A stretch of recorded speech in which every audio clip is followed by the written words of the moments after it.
Welcome everyone, this is Noah with the MSX Group. We're going to be looking at Acumatica ERP Q2 forecast setup. And if you have questions about this topic after you watch this video, my email address is right there on the middle of the screen, noah.mosley@msxgroup.com. It's the easiest way to get in touch with me. So one quick slide to discuss what we're going to look at for setting up our Q2 forecast for 2024.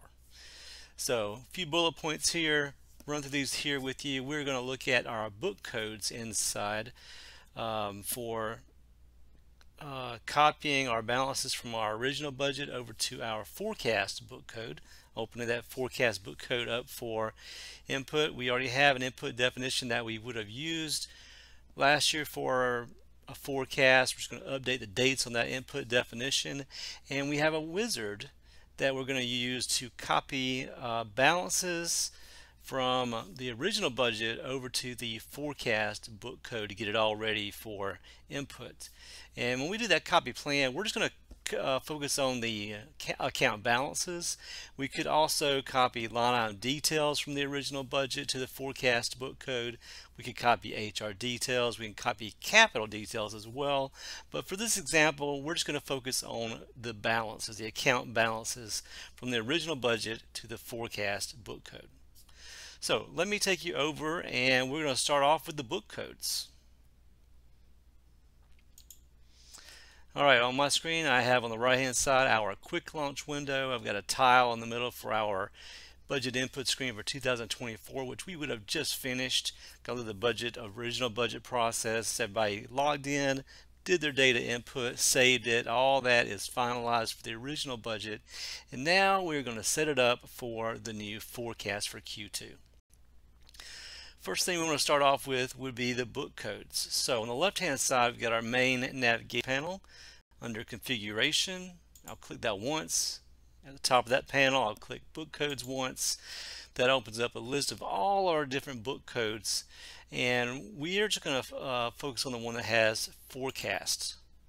We're going to check the box to allow this for input, and right beside it we're going to do the lookup button, scroll down, and make this available for our 2024 year for input. I'll just save that and close that window.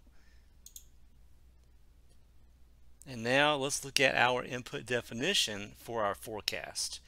So on the left hand side, I've got a button for our input definitions, and I have one for forecast, which I would have used last year when I did the Q3 forecast. I'll just double click to open up this definition. And in here, let me go ahead and just open it up so you'll see how it looks for the last time we ran this. So I'll click Open Input, Company 1, Location, Denver Services, Administration, just to give you a feel for how it looked last year. Rows and columns, spreadsheet style user input screen. Keep in mind that this is not Excel based. This is all right here inside this browser. We've got actuals for our 2023. January through September. We've got 3 months of forecast total, and some future forecast columns out to the right, which we didn't finish those. We just left some of that blank, and it's not finished for the future forecast. Just want to show you that you could add future years to these input screens if you needed to. Alright, so we are going to go back and change the date because we don't care about the 2023 forecast. We're working with our 2024 Q2 forecast. So I'll just close out of this input tab here. I'm back to the input definition for forecast. I see that at the very top here. And on the right, I'm just going to change the date. The years 2024 and period 3. I'll save those changes. And now I'll go back to open input. I will have 3 months of actuals. I will have the rest of the months for the forecast columns, but they'll be empty because I haven't copied anything forward yet. I do have actuals in here because the actuals are pulling all those balances out of Acumatica and populating this input screen for us automatically. So I've got actuals for the first 3 months. I've got forecasts. These are all blank, April through December. forecast total is just waiting for those other future months to be filled in, and I've got future years as a reference as well.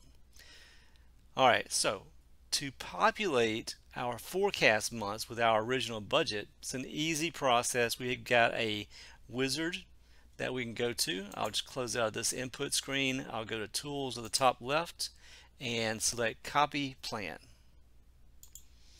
And this is a one-window wizard. On the left-hand side is where am I copying data from. On the right-hand side, where am I copying data to.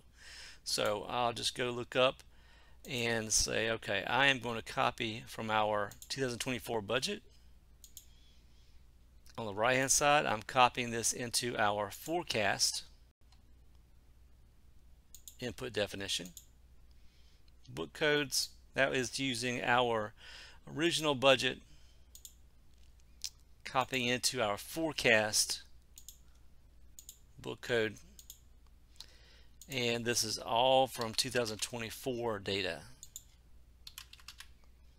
Okay, and at the bottom I've got 4 check boxes: balances, line item details, human resources, and capital. I just care about balances right now, the account balances. I could go ahead and check all 4 of those and copy everything at one time. I could always come back here and do this stuff later as well. But for this example, just a quick look at how to copy the balances forward. And once I click copy, this runs very quickly, does it for the whole company at one time, and it's going to be ready for input. A little warning message pops up. I'll click yes to continue. That copies everything I need, and it's really done. So if I go to open input now, same combination, company, location, department. This will go through, open up that combination, and I've got actuals 2024, January through March. The forecast months are now populated because I used my copy plan wizard to copy all these balances from the original budget book code to the forecast book code. Updates the totals there for us as well, and all of this is available for input. Now I do have tabs for human resources and capital. I didn't copy that data forward. Just want to point out that when you do your forecast versus your original budget, if I go back to the input definition for forecast, you do have the setup tabs for capital and human resources.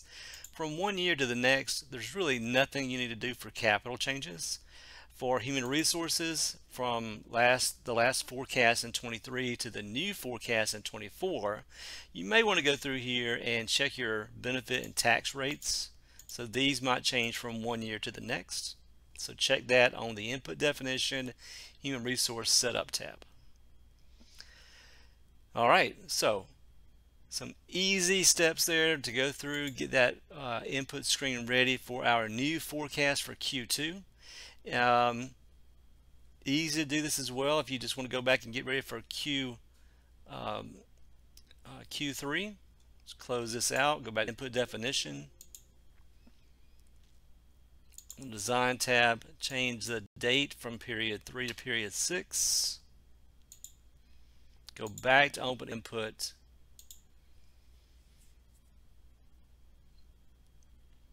And there's nothing I need to do special for the column definition, the input definition, or nothing else other than changing that period reference.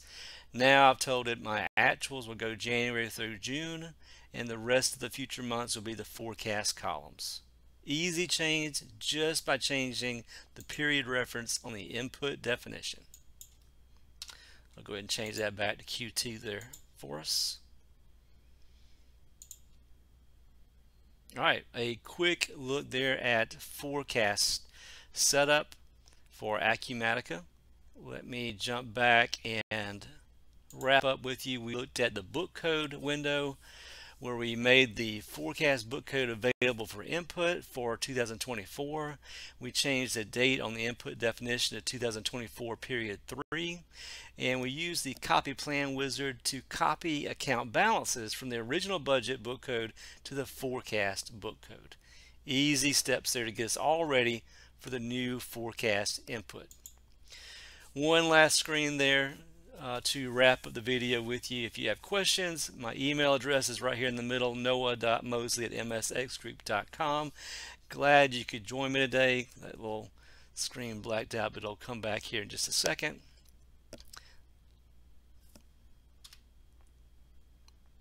There we go.